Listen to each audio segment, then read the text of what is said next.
খাল পুনর্খনন শেষে ১,২৫,০০,০০০ টাকা সরকারি কোষাগারে ফেরত দিয়ে স্বচ্ছতা ও জবাবদিহিতার এক ইতিবাচক উদাহরণ তৈরি করেছেন টাঙ্গাইলের বাসাইল উপজেলা নির্বাহী কর্মকর্তা মোহাম্মদ ইকবাল হোসেন।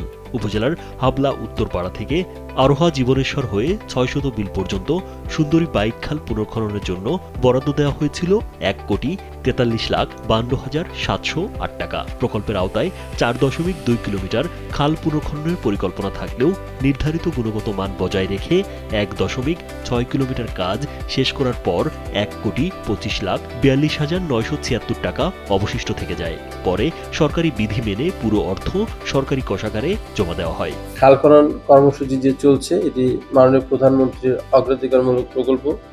এরই ধারাবাহিকতায় আমাদের বাসাইলের হাবলা ইউনিয়নের সুন্দরী খালটি পুনর্খননের জন্য আমরা বরাদ্দ পাই এবং 4.2 কিলোমিটার এই খালটি পুনর্খনন করার কথা, বাট বন্যার পানি চলে আসার কারণে আমরা কিন্তু ১.৬ কিলোমিটার খাল এ পর্যন্ত যথাযথভাবে পুনর্খনন করেছি।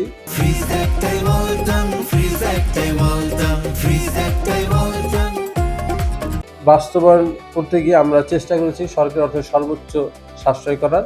তো যে পরিমাণ খাল আমরা পুনর্খনন করতে সক্ষম হয়েছি তার থেকে যে পরিমাণ অর্থ সাশ্রয় করেছি এবং বন্যার পানির কারণে যে পরিমাণ খালটি কাজ করা সম্ভব হয়নি তার যে অবশিষ্ট অর্থ সর্বমোট মিলিয়ে ১,২৫,৪২,৯৭৬ টাকা আমরা সরকারি কোষাগারে দিতে সক্ষম হয়েছি।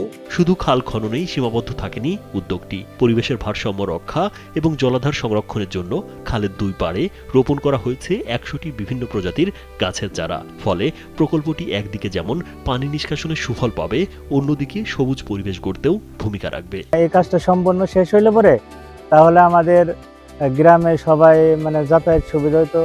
জঙ্গল আগাছা অনেক গাছ ছিল, গাছগুলো এখন পরিষ্কার অনেকটাই ভালো। কৃষকের জন্য ভালো হয়েছে, জমির ধান পাট নেওয়ার জন্য সুবিধা হয়েছে।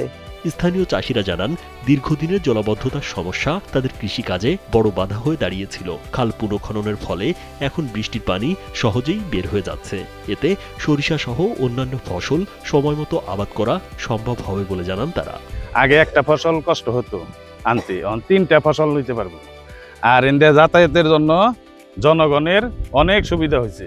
খালিয়া ছিল তখন অনেক সমস্যা হইতো, অনেক খাল খনন করার পরে অনেক ভালো ভালো কাজ হয়েছে। চোখে ঠিক মতো পানি যেতেছে, তারপরে এই যে রাস্তা ভাঙতো কারণ ওইটা আর কি কম ভাঙতেছে। টাকা ফেরত দেওয়ায় এলাকাবাসীর পক্ষ থেকে উপজেলা নির্বাহী কর্মকর্তাকে ধন্যবাদ জানান স্থানীয় ইউনিয়ন পরিষদের চেয়ারম্যান। মিটার মতো কাটার পরে এখানে অনেক পানি হয়ে গেলেন। পানি হয়ে যাওয়ার পরে আমি আর খাল কাটতে পারি নাই।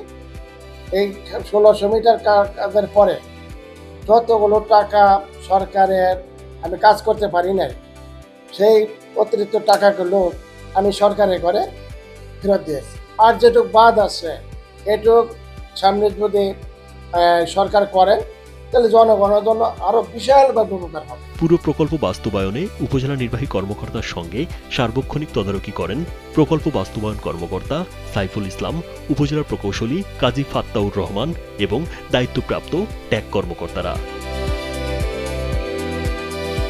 রাজীব বিশ্বাস, কালবেলা।